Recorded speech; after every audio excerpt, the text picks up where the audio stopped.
Fala galera, beleza? No vídeo de hoje aprenderemos a respeito das propriedades periódicas que os elementos têm devido à sua organização na tabela periódica. A organização da tabela periódica, que é realizada de uma forma bonitinha, seguindo um número atômico crescente consecutivo, faz com que algumas propriedades apareçam nela de forma muito bem estabelecida. Algumas tendências são claras. Por exemplo, o tamanho dos átomos, e propriedades como densidade, eletronegatividade, energia de ionização, etc. Que são algumas dessas propriedades que aprenderemos em 2 vídeos. Neste vídeo, ficaremos limitados aos tamanhos dos átomos neutros e dos cátions e dos ânions. Tamanho também pode ser conhecido como raio atômico, que lembra exatamente o raio da matemática.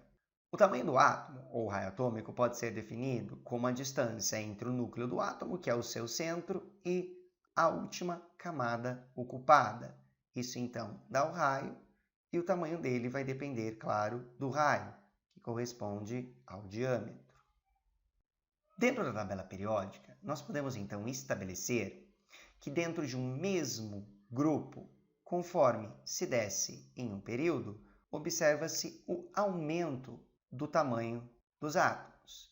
Isso ocorre porque cada um desses períodos corresponde a uma camada, e aí naturalmente a camada K é menor do que a camada L, que é menor do que a camada M, e assim por diante, ou seja, observa-se o aumento do volume do átomo cada vez mais, considerando aqui um pedacinho só dessas camadas.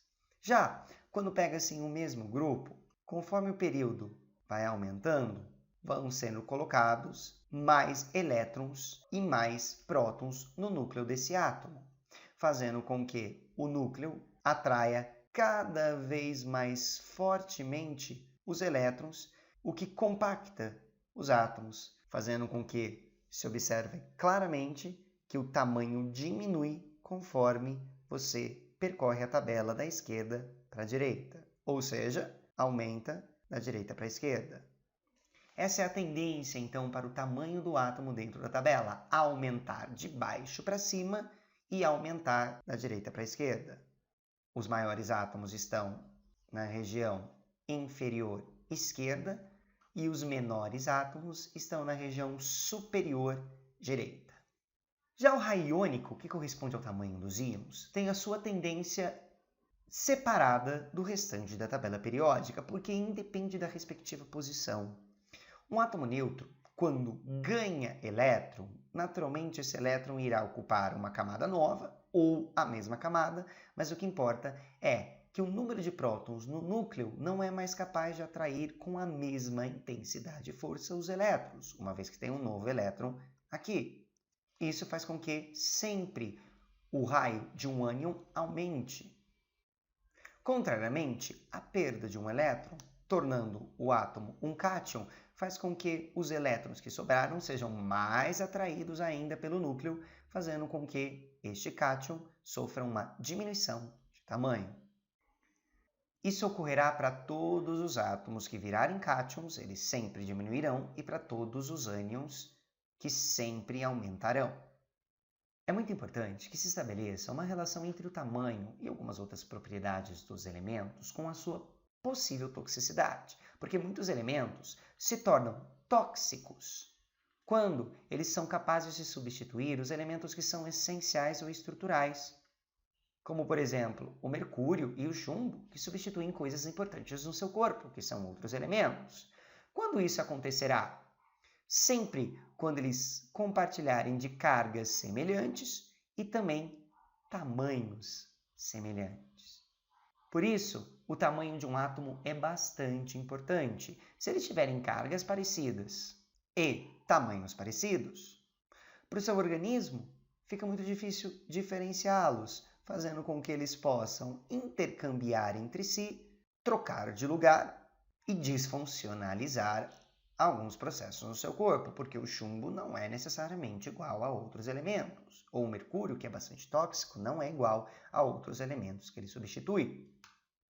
Um exercício que vai trabalhar indiretamente tamanho e este conceito de toxicidade para elementos com cargas e tamanhos parecidos é um exercício do Enem de 2010 na segunda aplicação.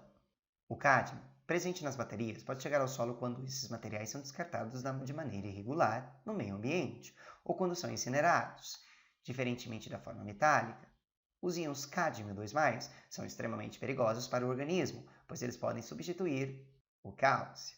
Reparem aqui na carga semelhante, ocasionando uma doença degenerativa dos ossos, tornando-os muito porosos e causando dores intensas nas articulações. Podem ainda inibir enzimas ativadas pelo cátion zinco, todos eles compartilhando da mesma carga, que são extremamente importantes para o funcionamento dos rins. A figura mostra a variação do raio de alguns metais e seus respectivos cátions: cálcio, sódio, cádmio, alumínio e zinco.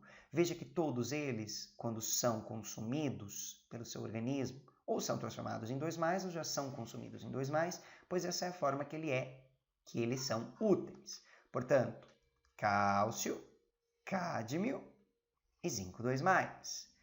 O que o Enem pergunta, com base no texto, a toxicidade do cádmio na sua forma iônica, ou seja, na sua forma com carga, é consequência de.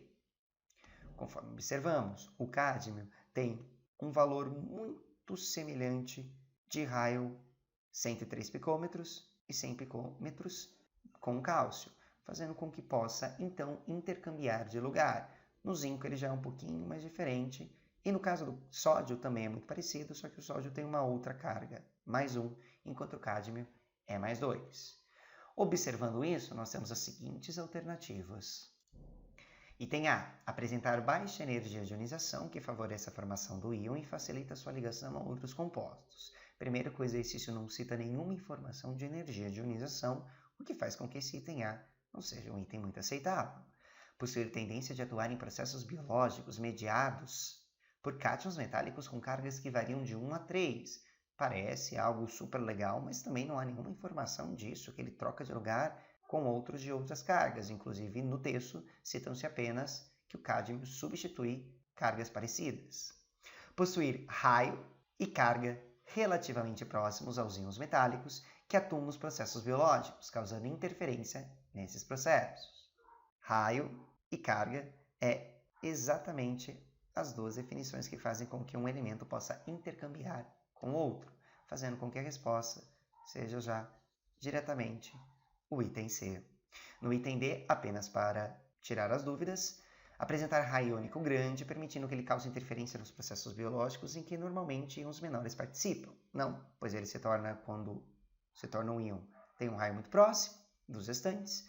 E no item E, apresentar carga de 2+, o que permite que ele cause interferência nos processos biológicos em que normalmente íons com cargas menores participam. Não, apenas com cargas iguais, tende a ser intercambiado um com o outro.